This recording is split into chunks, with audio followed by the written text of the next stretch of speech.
Rabindra University Debating Society.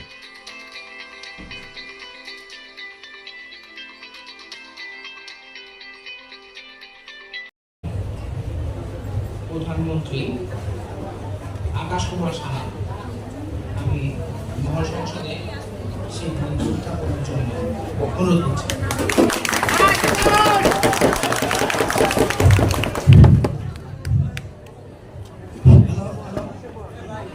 ধন্যবাদ মাননীয় speaker, এই সংসদে আমাকে প্রস্তাবটি উত্থাপন করার সুযোগ দেওয়ার জন্য। আপনার অনুমতি ক্রমে আমি এই মহা সংসদে প্রস্তাবটি উত্থাপন করছি। এই সংসদ মনে করে উন্নয়নের জন্য অর্থনীতি নয়, রাজনীতি গুরুত্বপূর্ণ। আমি সরাসরি সংজ্ঞায়নে চলে যাচ্ছি। এই সংসদ বলতে বোঝাচ্ছি বাংলাদেশের জাতীয় সংসদকে।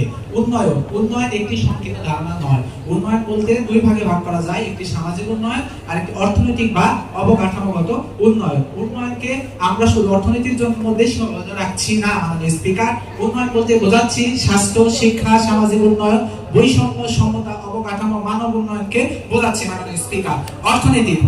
অর্থনীতি একটি সামাজিক বিজ্ঞানের একটি শাখা, যেখানে সীমিত সম্পত্তি অসীম অভাব পূরণ করার কথা বলা হয় মাননীয় স্পিকার। রাজনীতি একটি বিস্তৃত ধারণা, যা বলতে বোঝাচ্ছি রাষ্ট্রের নীতি প্রণয়ন এবং বাস্তবায়নকারী সর্বোচ্চ কাঠামো, যার মূল কাজ হচ্ছে সুশাসন নিশ্চিত করা এবং উন্নয়ন এবং অগ্রগতি সাধন করা। মাননীয় স্পিকার, উন্নয়নের জন্য অর্থনীতি নয়, রাজনীতি গুরুত্বপূর্ণ বলতে বোঝাচ্ছি অর্থনীতির তুলনায় রাজনীতি অধিকতর গুরুত্বপূর্ণ। উন্নয়নের জন্য অর্থনৈতিক গুরুত্ব রয়েছে, কিন্তু তা কখনোই রাজনীতির চেয়ে বেশি নয় মাননীয় স্পিকার। আমরা যদি লক্ষ্য করি, জাতির পিতা বঙ্গবন্ধু শেখ মুজিবুর রহমান একটি কথা বলেছিলেন। তিনি বলেছিলেন, রাজনৈতিক মুক্তি ব্যতীত অর্থনৈতিক মুক্তি অসম্ভব মাননীয় স্পিকার। বাংলাদেশের দিকে তাকাই মাননীয় স্পিকার, যখন রাজনৈতিক কাঠামো স্থিতিশীল ছিল তখন কিন্তু বাংলাদেশের উন্নয়ন ত্বরান্বিত হয়েছিল মাননীয় স্পিকার। সেক্ষেত্রে আমরা যদি সাম্প্রতিক সময় লক্ষ্য করি, তাহলে পদ্মা সেতু, মেট্রো রেল কিংবা কর্ণফুলী টানেলের মতো বহু যে সমস্ত মেগা প্রজেক্ট রয়েছে, সেগুলো বাস্তবায়ন হয়েছে, কিন্তু রাজনৈতিক স্থিতিশীলতার কারণে। অর্থনীতির একটি গুরুত্বপূর্ণ নীতি হলো বাজার ব্যবস্থা মাননীয় স্পিকার। বাজার ব্যবস্থা যখন ব্যর্থ হয়, তখন কিন্তু রাজনীতিবিদকেই তার হাল ধরতে হয় মাননীয় স্পিকার।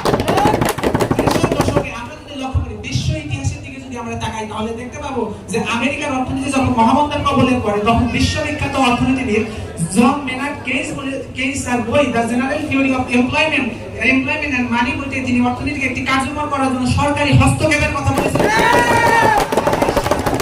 সরকারি হস্তক্ষেপ বলতে অবশ্যই রাজনৈতিক কাঠামোকে বুঝতে হবে মাননীয় স্পিকার। মাননীয় স্পিকার, আমরা যদি লক্ষ্য করি, তাহলে কৌটিল্যের অর্থশাস্ত্রে তিনি উল্লেখ করেছেন যে অর্থশাস্ত্রে নীতি তখনই কার্যকর হয় যখন একজন ভালো রাজা থাকে। আমরা তো গণতান্ত্রিক পরিবেশে বসবাস করি, যেখানে রাজা বলতে রাষ্ট্রীয় বোঝাতে হবে মাননীয় স্পিকার।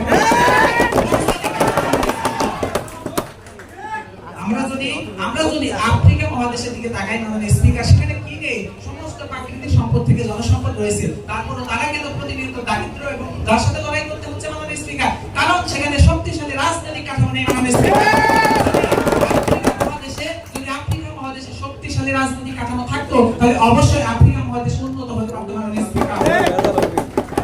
একটি প্রবাদের কথা বলতেছে মাননীয় স্পিকার, একটি গাধার নেতৃত্বে একদল বাঘের চেয়ে একটি বাঘের নেতৃত্বে একদল গাধা কিন্তু শক্তিশালী। কেন মাননীয় স্পিকার? কারণ এখানে নেতৃত্বের কথা বলা হয়েছে।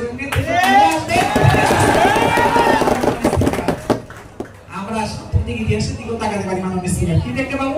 রাশিয়া ইউক্রেন তো উন্নত দেশ, তারপরেও তারা কেন তাদের অর্থনীতি ব্যর্থ হয়েছে? কারণ রাজনৈতিক সিদ্ধান্ত তারা সঠিক সময় নিতে পারেনি মাননীয় স্পিকার।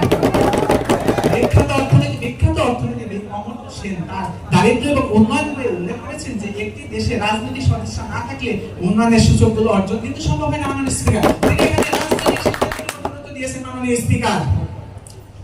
আমরা যদি লক্ষ্য করি, চীনের দিকে যদি তাকাই, চীন একটি দারিদ্র্যবৃত্ত দেশ ছিল, জনবহুল দেশ। সেই দেশই আজকে বিশ্ব অর্থনীতিতে গুরুত্বপূর্ণ স্থান দখল করেছে মাননীয় স্পিকার। এটি কিভাবে সম্ভব হয়েছে মাননীয় স্পিকার? এটি সম্ভব হয়েছে তাদের কমিউনিস্ট বিপ্লবের ফলে, এবং এই কমিউনিস্ট বিপ্লব কিন্তু রাজনৈতিক পরিকাঠামোরই অংশ মাননীয় স্পিকার।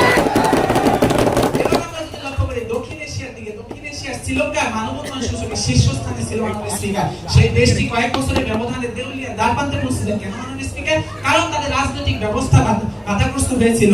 তারপরে আমরা যদি লক্ষ্য করি, বিগত এক বছরে তারা সেই অবস্থা থেকে ফিরে এসেছে। কেন মাননীয় স্পিকার? কারণ তাদের রাজনৈতিক পরিকাঠামো শক্তিশালী হয়েছে, তাদের মূল্যস্ফীতি সহ অর্থনৈতিক অবস্থার উন্নয়ন ঘটাতে সক্ষম হয়েছে। মাননীয় স্পিকার, অর্থনৈতিক পলিসি তখনই বাস্তবায়ন হবে মাননীয় স্পিকার যখন সেটি রাজনৈতিক সমর্থন লাভ করে। মাননীয় স্পিকার, যত সিদ্ধান্তের কথা আপনি বলুন না কেন, যত পলিসির কথাই বলুন না কেন, সেটি সর্বশেষে বাস্তবায়ন করবে রাজনৈতিক সিদ্ধান্ত। একটি শক্তিশালী সরকার ব্যবস্থা, পরিকাঠামো ব্যবস্থাই কিন্তু পারে সেই দেশকে উন্নয়ন এবং অগ্রগতি নিশ্চিত করতে। মাননীয়